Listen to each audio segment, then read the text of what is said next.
हम आम दिनों में देखते हैं कि बहुत छोटे-छोटे कम उम्र के बच्चों को भी बहुत ज़्यादा एग्रेशन है।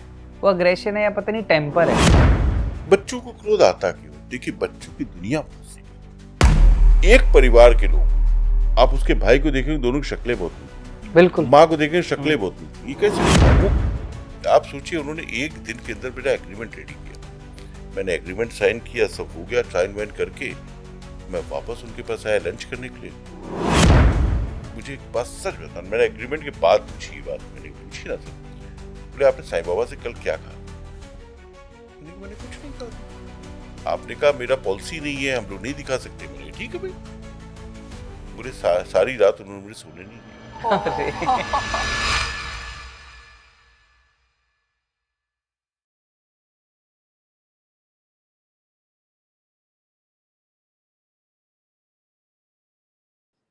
अरे! सर, जैसा अभी हम क्रोध की आपने बीच में बात की, हम आम दिनों में देखते हैं कि बहुत छोटे-छोटे कम उम्र के बच्चों को भी बहुत ज़्यादा एग्रेशन है। वो एग्रेशन है या पता नहीं टेम्पर है। अगर बहुत से बच्चों में देखते हैं, छोटी उम्र के हैं बिल्कुल, चाहे 4 साल का लगा लो या 20 साल का, सब भी सेम लेवल का गुस्सा है। अगर आप कुछ उनके लिए कोई टिप देना चाहें कि उस पे कंट्रोल करने के लिए, क्योंकि ज़्यादा डीप में जाना तो यहाँ पॉसिबल नहीं होगा। सिर्फ़ एक जो हर बंदा अपनी लाइफ़ में अप्लाई कर सके और उस चीज़ पे काम करके हम थोड़ा-सा अपने गुस्से पे थोड़ा कंट्रोल कर पाएँ।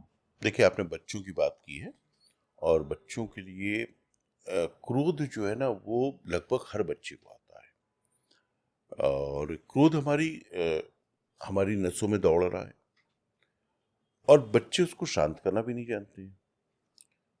बच्चों को क्रोध आता क्यों है? देखिए, बच्चों की दुनिया बहुत सीमित है। बच्चों का संसार उनका परिवार होता है, माँ बाप भाई बहन। इसके बाहर की दुनिया पे वो बहुत ज्यादा कॉन्सेंट्रेटेड। 4 साल 6 साल 8 साल तक के बच्चों की बात करें तो अगर किसी बच्चे को क्रोध आ रहा है, और रेगुलर क्रोध आ रहा है, छोटी छोटी बात पे वो क्रोध करता है, फिर रोता है, जिद करता है, तो उनके माता पिता को चाहिए कि वो उससे उनकी समस्या को जानने की कोशिश करें। समस्याएं कैसी होती हैं? जैसे आजकल 4 साल में बच्चे स्कूल जाना शुरू कर देते हैं। स्कूल में किसी दूसरे बच्चे ने उनकी मम्मी के लिए, उनकी बहन के लिए, उनके भाई के लिए, उनके पापा के लिए कुछ बोल दिया, वो उसमें सीमित हो जाते हैं। वो उसको कह नहीं पाते हैं, उनको बुरा लगता है, क्योंकि वो उनका संसार है। हमारा संसार बहुत बड़ा हो गया है, हम बहुत ज्यादा देख रहे हैं, सोच रहे हैं, मिल रहे हैं। बच्चे वहां पे हैं जहां सीमित है। ऐसी अवस्था में उनके माँ बाप को उस समस्या की जड़ में जाना चाहिए कि अगर तुम्हारी बहन के लिए उसने कुछ बोला है तो क्या बोला है, उसको कुरेदना चाहिए। और मेरा मानना है कि हर माँ को अपने बच्चे को अपना बच्चा नहीं, अपना दोस्त ही मान लेना चाहिए। एक समय दिन भर में निर्धारित हो, सुबह शायद वो स्कूल जाते हैं, फिर आके खाना खाते हैं, और खाना खा के वो थोड़ी देर सोना होता है, बच्चे सभी सोते हैं। वो जो सोने आए हैं उनके संग माँ सो जाए, माँ लेट जाए, और उनकी दिन भर की दिनचर्या, क्या हुआ आज दिन में, क्या किससे मिले, किससे लड़ाई हुई, किससे झगड़ा हुआ, किससे पढ़ाई की, किससे प्यार किया, किससे बातें की, क्या खेला, सिर्फ इतना पूछे। धीरे धीरे वो जब माँ से बहुत फेमिलियर होना शुरू होगा, अपनी हर बात बताने लायक होगा, तो वो अपनी हर बात बताएगा, और वहां उसकी माँ उसका सोल्यूशन निकाल सकती है। वो जो उसका गुस्सा है, उसके कारणों का पता कर सकती है। उसका कोई ट्रीटमेंट नहीं है, उसका कोई मेडिसिन नहीं है। उसका ट्रीटमेंट ये है कि आप उस बच्चे के दिमाग से उस जो ग्रंथि में जम गया है कि तुम्हारी बहन ऐसी है, वो उसको बाहर निकाल लीजिए। जिस मोमेंट आप उस चीज को बाहर निकालेंगे, उसका गुस्सा शांत होना शुरू मैं आपसे वही पूछना चाहती थी, जो वो आपकी बुक है। हो जाएगा। हाँ, ये मेरी 2 बुक्स हैं, जो हैं शिव योग कुंडली जागरण। ये कुंडली होती क्या है, पहले तो इसको समझिए। कोई भी मनुष्य, वो स्त्री हो या पुरुष, उसके शरीर में 7 चक्र हैं। मूलाधार से सहस्त्रार, मूलाधार सहस्त्रार, ये इनके बीच में यहाँ पे 7 चक्र हैं। हर चक्र की जीवन में अपनी भूमिका है, लेकिन ये चक्र सुप्त पड़े हुए हैं, सो रहे हैं। और हमारी कुंडलनी, जो मूलाधार चक्र में 3 कुंडलनी मार के, जैसे सांप बैठा रहता है ना, सांप गोल, आपने देखा होगा, सांप गोल होकर के अपनी पूरा जो फन है उसको दबा लेता है और हाँ सो जाता है, वैसे हमारी कुंडली पड़ी है। अब हम साधना से और बहुत सारी विकारों को त्याग के अपनी कुंडली को जागृत करते हैं। कुंडली जागृत कैसे होती? कुंडली तो साधना से जागृत होती है। इसमें इन पुस्तकों में कुंडली के 7 चक्रों को जगाने की विधि है, शिव योग की। तो हमने पूरी विधि लिखी है इस पे, और किताब को बहुत एप्रिसिएशन मिला, जैसे मैंने शरद पगारे जी के बारे में बताया, और बहुत सारे लोगों ने इस किताब को पसंद किया, पढ़ा। आश्चर्य की बात यह कि इस किताब की सबसे अधिक प्रतियां पाकिस्तान में बिकती हैं। मुझे आश्चर्य होता है, वो लोग हिंदी पढ़ लेते होंगे, पर वो पढ़ते हैं, क्योंकि किताब में भी बिकती है मेरी वहां पे। मनुष्य जो है वो क्या लेकर आता है, आपको कुंडली को समझने के लिए सबसे पहले समझना होगा, जो कुंडली है ये अपने संग बहुत कुछ लेकर आई है, लेकिन हमने इसको सोता हुआ डाल दिया है। जैसे किसी मिट्टी में हम बीज ही ना डालें तो खरपतवार निकलेगी, अगर हम अपने दिमाग को खाली रख लें तो घास फूस उगाएगी। तो बहुत सारे लोगों ने उस कुंडली को जागृत करने का प्रयास कभी किया नहीं। अब आत्मा के विज्ञान को समझना है। कविता, तुम्हारे प्रश्न का उत्तर अब देता हूं। क्रोध, छोटे बच्चे 6 महीने के, 8 महीने के, 1 साल के जिद करते हैं, क्रोध करते हैं, दूध नहीं पीते हैं, हर चीज में रोने लगते हैं, वो उनके पूर्व जन्मों से आए हुए संस्कार है। वो अभी के नहीं है, अभी वो अबोध है, अभी उनको कुछ नहीं मालूम है। देखिए, ये पूरी क्रिया को समझिए। भगवान शंकराचार्य महाराज जी कहते हैं कि जब किसी व्यक्ति की मृत्यु होती है तो मृत्यु के समय आपने कई बार देखा होगा, आपने किसी परिजन की मृत्यु को देखा होगा, उसके बाईं तरफ सब लोग बैठते हैं और दाईं तरफ एक दीपक जला दिया जाता है। वो दीपक इसलिए जलाया था, हिंदू जो ऋषि मुनि थे, हमारे प्राचीन ऋषि मुनि, उन्होंने उस विज्ञान को समझा। दाईं तरफ आत्मा आकर बैठती है, और आत्मा करती क्या है? लगभग अगर समय की गति से देखें तो 2 घंटे आत्मा वहां पर रहती है अपने शरीर के पास। उसको कोई मोह नहीं है, उसकी पत्नी रो रही है, उसकी माँ रो रही है, उसका बेटा रो रहा है, उसको कोई दिक्कत नहीं है। आत्मा निर्विकार है। कृष्ण कहते हैं कि आत्मा को कोई भाव नहीं है। उसका एक काम इन 2 घंटों के भीतर, हमारे ये ऋग्वेद में भी इस बात का उल्लेख मिलता है कि बाएं कान से दाहिने कान के बीच में एक चिप है, स्मृति बिंब, उसको वेदों में स्मृति बिंब कहा गया है। लेकिन आज कंप्यूटर की भाषा में आजकल की यूथ समझे तो चिप, कंप्यूटर चिप जैसे होती है, वैसी चिप है। इस चिप के अंदर हमारे सैकड़ों जन्मों का पूरा इतिहास छुपा हुआ है, क्योंकि आत्मा तो अनवरत है। नैनम चिंदन्ति शस्त्राणि नैनम दहति पावका। आत्मा तो नहीं मर रही है, आत्मा तो नहीं कट रही है, आत्मा तो नहीं जल रही है। वही आत्मा बार बार बार बार बार बार बार बार जन्म धारण कर रही है। तो वो आत्मा को जैसे ही वो स्मृति चिप या स्मृति बिंब या चिप मिल जाती है, वो अपनी यात्रा पर चली जाती है। अब देखिए, मेरा मानना ऐसा है, और इन उपनिषदों का मानना ऐसा है, वेदों का मानना ऐसा है कि वहां कोई स्वर्ग नरक नहीं है। वो एक शून्य प्रदेश है जहां पे आत्मा जाके वास करती है। ये जो हमारा घर है, जिसको हम कहते हैं भाई ये मैंने खरीद लिया, ये आपका होटल है, ये आपका प्लेटफॉर्म है। आप आए हैं कुछ दिनों के लिए, 60 साल, 80 साल, 90 साल के लिए आप यहां रहने आए हैं, आपको जाना वही है। वो आपका असली घर है, और वहीं पे आपके गोष्ठ, ये गोत्र शब्द जो आजकल आप बहुत सुनते हैं ना, ये गोत्र नहीं है, इसका सही शब्द है गोष्ठ। गोष्ठ क्या होता है? गोष्ठ होता है जैसे घोड़े के जहां बांधे जाते हैं तो घोड़ा अस्तबल कहते हैं। गोष्ठ वो है जहां गाय बांधी जाती है, तो वो आपका गोष्ठ है। वहां पे आपके परिजन है, आपके अपने लोग। आपने बहुत बार देखा होगा धीरज कि एक परिवार के लोग, आप उसके भाई को देखेंगे, दोनों की शक्लें बहुत मिलती हैं, बिल्कुल। माँ को देखेंगे, शक्लें बहुत मिलती हैं। ये कैसे होता है? वो गोष्ठ है, गोष्ठ के कारण ऐसा हो रहा है। तो वो आत्मा वहां पहुंचती है, और उस समय ही उसके लिए लाइफ आगे की क्लियर कैसे होती है कि उसका एक द्वार है, या उसके जो एंट्री गेट है जहां से वो आत्मा एंट्री कर रही है शून्य प्रदेश में, उसका गोष्ठ उसको रिसीव करने आता है। अगर उसने बुरे कर्म किए होंगे, उसने किसी को सताया होगा, उसने किसी का आह ली होगी, तो उसकी फैमिली का एक भी आदमी लेने नहीं आएगा, वो अकेली रह जाएगी। और फिर वो जाकर एक जगह बैठ जाएगी आत्मा, और अपने स्मृति बिंब को खोलेगी और पढ़ेगी कि मैंने क्या किया पूर्व जन्मों में। तो उसको दिखेगा मैंने तो बहुत बुरे कर्म किए हैं, तो वो अपना जन्म डिसाइड करेगी। और अगर उसको ये पता लगा कि उसने बहुत अच्छे कर्म किए हैं, तो वो वैसे ही अच्छा जन्म लेगी। अब क्रोध की बात, क्रोध का कई बार ऐसा होता है कि मृत्यु के समय, जैसे मेरे एक मित्र हैं, बहुत सम्मानित प्रोड्यूसर हैं, बहुत अच्छी अच्छी फिल्में उन्होंने बनाई हैं अपने जीवन में। उनके संग बैठा हुआ था, उन्होंने मुझे एक बात बताई कि मेरे दाहिने पैर में सांप के काटने के निशान है, उनके है निशान वो, बट मुझे कभी सांप ने नहीं काटा। और एक साधु महाराज मुझे मिले साउथ इंडिया में, उन्होंने मेरी शक्ल देख के कहा कि तुमको पूर्व जन्म में सांप ने काटा था, इसलिए तुम्हारी मृत्यु हुई थी। अब देखिए, ये पूर्व जन्म में शरीर पे काटा गया निशान, ये आत्मा ट्रेवल करके यहां ले आई। श्री विनोद बच्चन जी उनका नाम है। तो क्रोध भी, अहंकार भी आत्मा अपने संग लेकर आती है। और इसका अभी चूंकि बहुत छोटा है, 1 साल का है, तो उसका कोई उपचार नहीं है। उसकी बात को मान लेना हमारा मजबूरी है, व्यवस्था है, और यही आवश्यकता है। पर जैसे जैसे वो बड़ा हो, उसके भीतर 3 साल तक तो कम से कम ये आपको करना पड़ेगा, उसका क्रोध सहना पड़ेगा। 3 साल बाद उसको, आप चूंकि स्वयं साईं बाबा की भक्त है, तो उसको 1 क्षण का, 1 मिनट का, 2 मिनट का, 5 मिनट का सिर्फ ध्यान कराना शुरू करिए।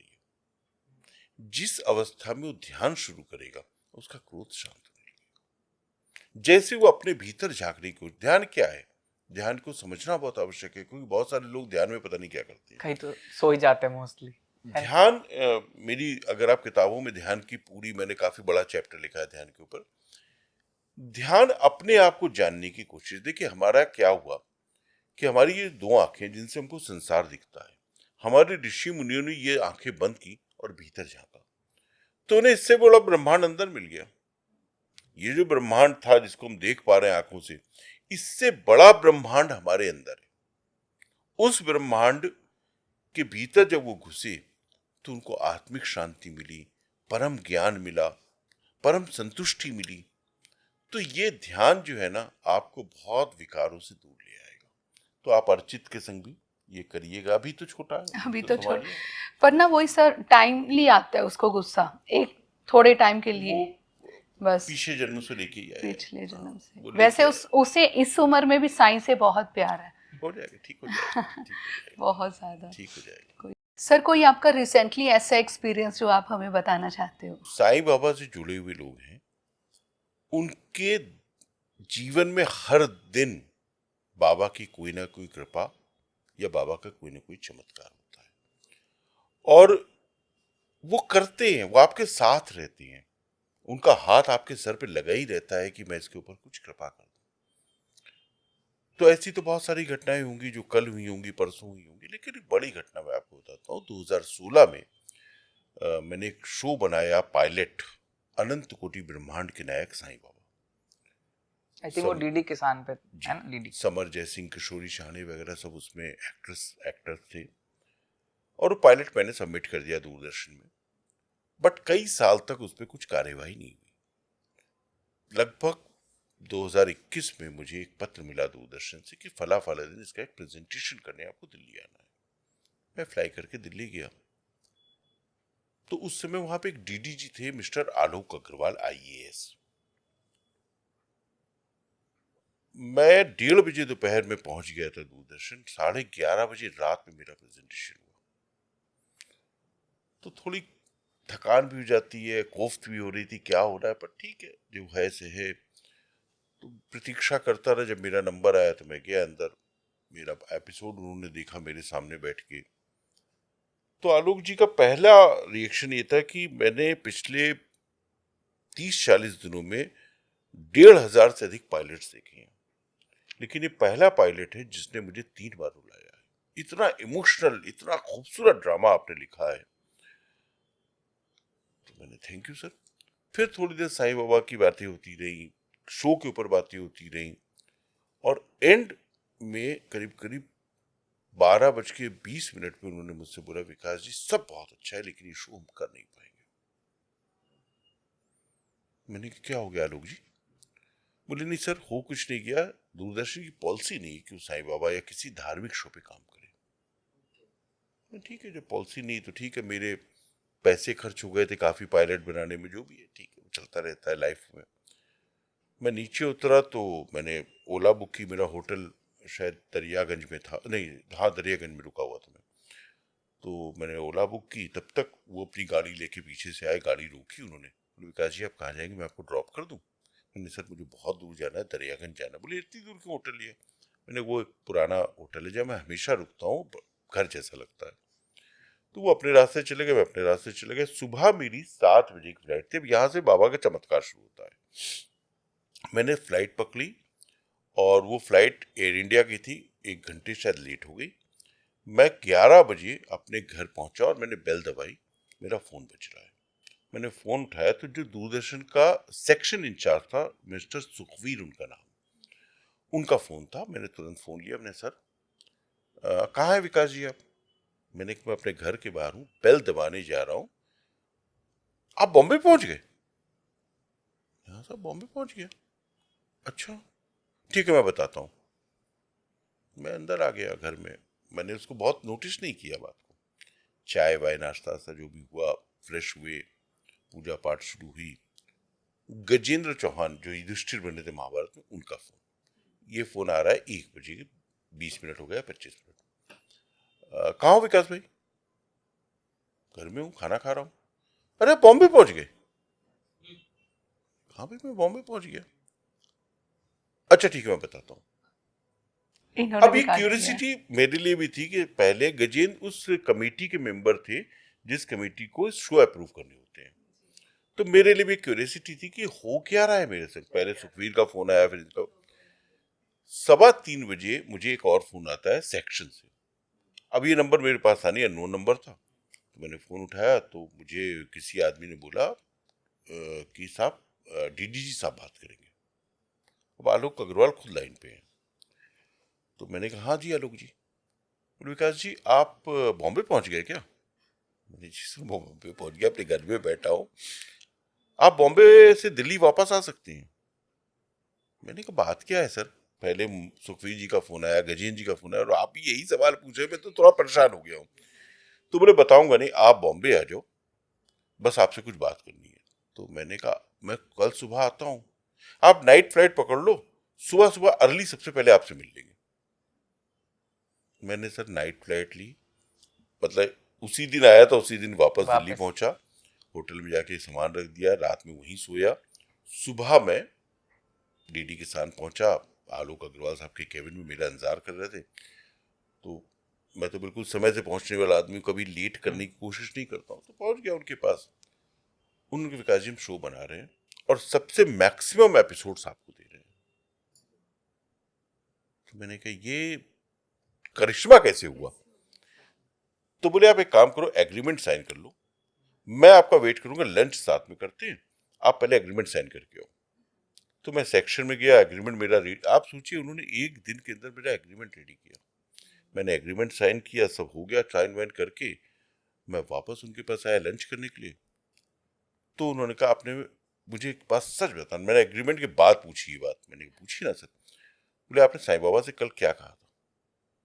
मैंने कहा मैंने कुछ नहीं कहा था। आपने कहा मेरा पॉलिसी नहीं है, हम लोग नहीं दिखा सकते। मैंने कहा ठीक है भाई। बोले सारी रात उन्होंने मुझे सोने नहीं दिया। अरे ये रिसेंट एकदम मैं, और ये विटनेस कौन है? Mister Alok Agrawal, IAS DG that time Doordarshan, इस समय कपड़ा मंत्रालय में वो हैं। वो कह रहे हैं सारी रात, और वो राधा जी रानी के बहुत बड़े भक्त हैं। उनके कहते साईं बाबा कभी पूजा नहीं की, लेकिन सारी रात बाबा ने मुझे जगा के रखा। और सुबह जब मैं उठा तो मैं ऑफिस नहीं आया, मैं सीधे दूरदर्शन प्रसार भारती गया। मैंने सीधे डीजी साहब से मुलाकात की, मयंक अग्रवाल साहब उनका नाम है, और उनसे कहा कि भाई ऐसे ऐसे एक शो मुझे बना। बोले बनाओ ना। आलोक अग्रवाल साहब ने मुझे बताया कि मैंने 4 जो बड़े अधिकारी थे उनसे ये प्रश्न पूछा कि हमारी पॉलिसी नहीं। बोले हाँ हाँ बनाओ बनाओ, पॉलिसी नहीं बनाओ। वो शो अप्रूव हो गया।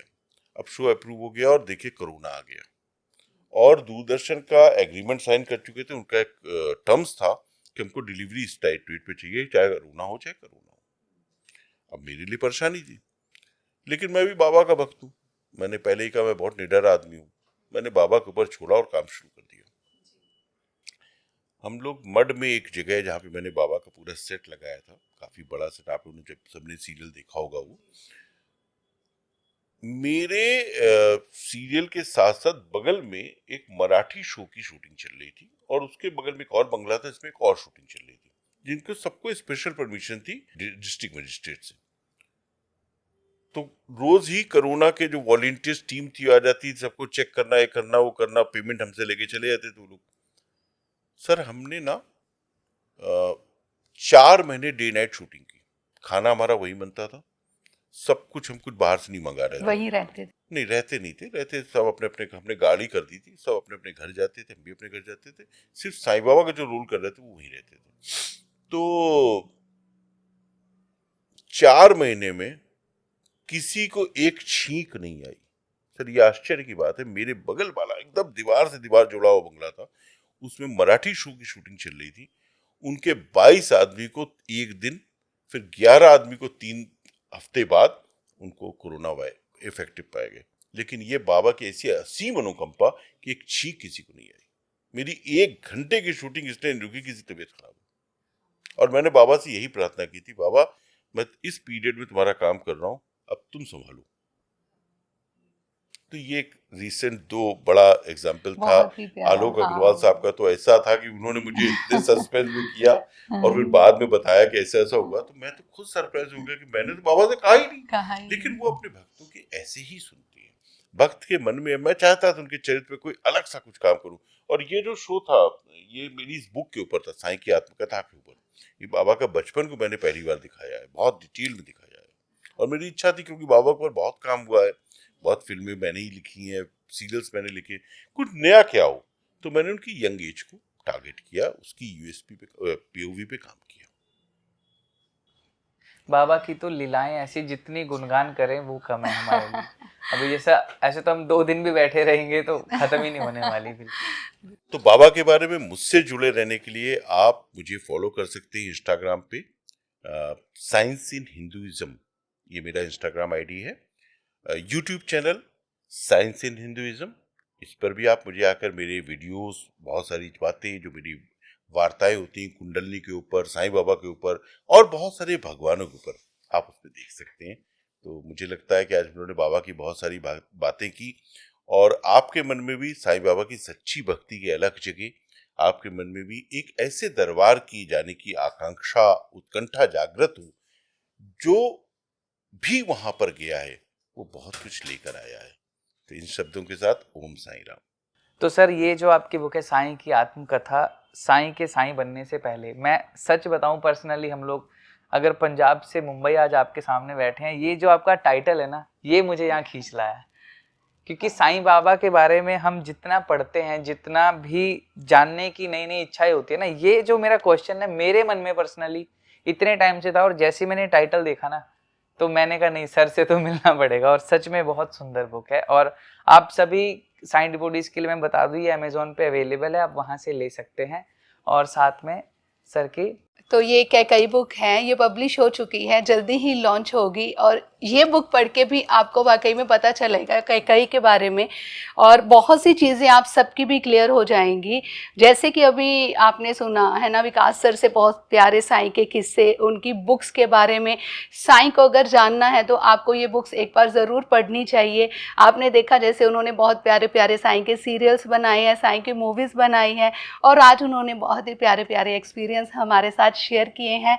आपके साथ मैं सर का इंस्टाग्राम और यूट्यूब का लिंक डिस्क्रिप्शन में शेयर कर दूंगी, वहां जाके भी आप चेक कर सकते हैं। तो मिलते हैं जल्द ही नेक्स्ट वीडियो में साईं की नई लीला, नई एक्सपीरियंस और एक नए प्यारे पॉडकास्ट के साथ। तब तक के लिए ओम साईं राम।